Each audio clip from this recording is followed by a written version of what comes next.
राजस्थान सरकार के कैबिनेट मंत्री बाबूलाल खराड़ी जैसलमेर दौरे पर पहुंचे, जहां उन्होंने जिला कलेक्टर कार्यालय में प्रशासनिक अधिकारियों के साथ एक अहम समीक्षा बैठक ली। बैठक में जिले के विकास कार्यों, प्रशासनिक व्यवस्थाओं और विभिन्न सरकारी योजनाओं की प्रगति की विस्तार से समीक्षा की गई।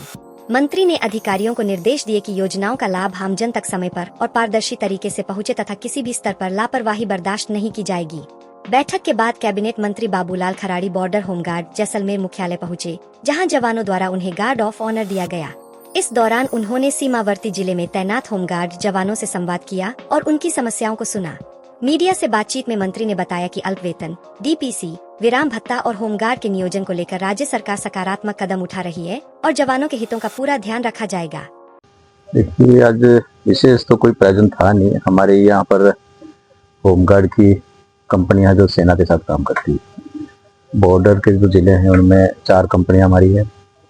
मेरी एक मन में इच्छा थी कि मैं उन संचालकों से जो देश की सुरक्षा में अपना सहयोग प्रदान कर रहे हैं उनसे मिला जाए, उनकी बात सुनी जाए, उनकी कोई तकलीफ है तो सुनी जाए। इसीलिए मैं आया था। अभी हमारे सारे कंपनी कमांडेंट वगैरह थे, उधर बैठक भी हुई है। उनकी कुछ बातें थी, कुछ बातें हमारी थी जो हमने उनको कहा है, क्योंकि जनता हमारे जो संरक्षक हैं, जो बॉर्डर्स के होमगार्ड्स हैं, उन पर भरोसा करती है। और कई सरकारी उपक्रम है जहाँ पर हम हमारे होमगार्ड्स को भेजते हैं। तो एक उनका मनोबल बढ़े, इसीलिए मैं आ गया और आकर के उनसे मिला। मुझे खुशी है कि हमारे ये जो अल्प वेतन भोगी संचालक एक अच्छा काम कर रहे हैं।